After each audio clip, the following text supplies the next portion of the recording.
Um, Staying on this legislative front, Desiree, Crown Chris, Act.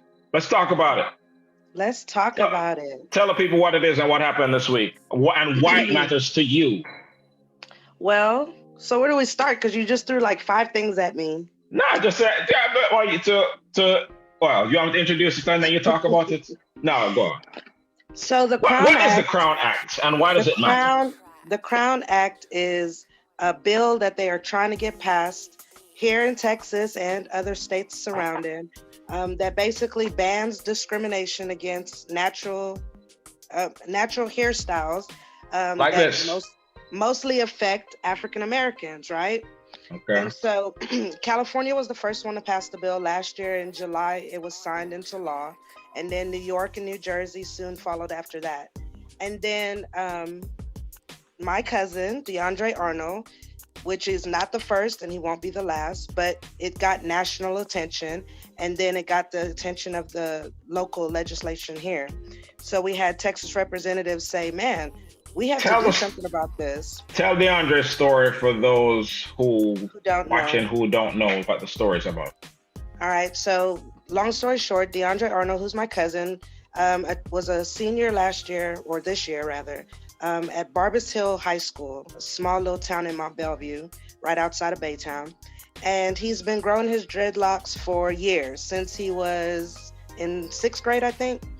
And magically, they decided, hey, you need to cut your hair or you can't walk in graduation. As a matter of fact, we're going to suspend you until you cut your hair. You can't return back to school and we're not going to let you graduate with your class. And so it just kind of snowballed after that. We went on the news to tell his story, like, hey, this is not right. I should be able to graduate with my class. Why does it matter that I have locks? We put it up in a bun. We did everything to try to meet their criteria that they set forth, and it still wasn't good enough. So it got national attention. He went on to Ellen, and the right people got a hold of it and was like, we got to step in and do something. And so this week, as of yesterday, it passed in the House. The majority passed it and said, yes, we think that, the Crown Act is important and it needs to be passed and made into law here in Texas. And so now we're just waiting for the Senate. That's going to be the hard part, but that's who we need to sign it. And then it goes on for the president to sign it, and then it will go on into law. So allow me to be the bearer of bad news. Yeah. But all right, so I'll say that this is why voting matters, right? Things like that, discriminating against someone because of their hairstyle, because they wear locks or they have an afro or cornrows or what have you, is nonsense. And so with and so you mentioned, you said Texas, but this is national. So the CrownAct was passed in the United States House of Representatives, where that forbids discrimination based on hair style and texture. So with that said, great, it passed the House because it's a Democratic House. However, Republicans, they're not going to look at this, and they control the Senate. Correct. There are all kinds of things that have been passed. For dealing with the unemployed during the COVID. All these things are passed. They passed, probably dozens of bills that Mitch McConnell literally called himself the Grim Reaper, because that's where bills go to die, right? They we have all these progressive causes and natural hair this and healthcare that and whatever, but then it go over there and they do nothing with it. Right. So that's why these things are important. Tex, what do you say? Yeah, it's a foregone conclusion that that's going to pass. It's not going to pass. It's not going to pass. It's just going to sit there. Yeah, it's just going to sit there. It's just very important that we go out there and do our due diligence, get the correct information, and go vote. I mean, and the other thing we've talked about on the show previously is career paths for our children and things like that. So we have all these kids growing up, and we don't point them in the direction of politics and things like that. And getting these jobs in the governments and these house seats and things like that. We actually really need to funnel our energy and knowledge and talents and build a future, ourselves. So, unfortunately, these seats, they're there for basically life, you might as well say. So, I mean, we just have to start from now. Yeah. And so, why black hair matter to them so much? That's what I want to know. I don't think it's black hair. It is. I don't know why dreadlocks. It's black hairstyles. If he had an afro, if he had like a big afro, but it's like black. They have an issue with black hair. Why is that special? They have an issue with anybody that don't conform or look like them. No, they want you to look like them and act like them. Okay, right. And if you're any different, if you're an individual, if you show characteristics that don't conform to what they believe that you should be doing, then they have a problem with it and they will stop it. So you don't believe there's a racial element here?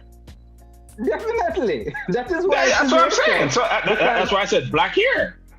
I mean, the white boys with ponytails get the same fights? Well, probably not. You know what? Let's take it further. The white boys with dreadlocks get the fight. No, I mean that's like what, 1 out of 10 million white people. but it happens. What I'm saying is the core of it is if you don't dress and act like they do, right? They're gonna make life very, very difficult for you, and it's a control issue. This is all about control. Right? If they can't control how you act, right? They're not going to live with you. I think it's race and I think it's class, right? So and that ties into an issue that we covered here about the issue in Jamaica about the little girl with dreadlocks. I think she in the 5th grade or 5 years, something like that, where she couldn't go to a certain school, a certain uptown school because of her dreadlocks. And again, as we said then, Jamaica isn't a racist country because it's 90-something% black, but it's a very classist country. And dreadlocks are kind of viewed as being of a certain class that they don't want at their uptown school. So I think that same mentality that we saw in that Jamaican school is the same mentality, the same mindset that translates to Barbers Hill here in the Houston area. So I think they have an issue with black hair, and people just, if you don't conform to their box of what black hair should be, it should be neatly cut or what have you. You can have locks or cornrows or whatever. You know what I mean? What does that have to do with somebody learning? So eat that thing, man. So, hey. Preconceived idea gives them the right to look at you and say, hey, you're scaring me because you don't look like me. Exactly. So again, why do they fear our locks? Like when I wear my locks, the amount of fight I get. I think they see the skin color first before they see the hairstyle. It all goes together. Look, perception is reality. They see the locks. Right. They think about, Rasta, smoking weed and things like that. So instead of inquiring and asking about the origins of the hair or why do they have locks, they automatically add on a negative to it and just run with it. So it is what perception is everything. You're right, Tech. And it's not only just the locks. You have the sagging pants, the tattoos, the beard. Grooming standards goes further than just locks. But over time in the professional field, the grooming standards have been lowered because when I first started off in the police field, lowered or changed? It has been lowered. Lowered or changed? Go on. Lowered and changed.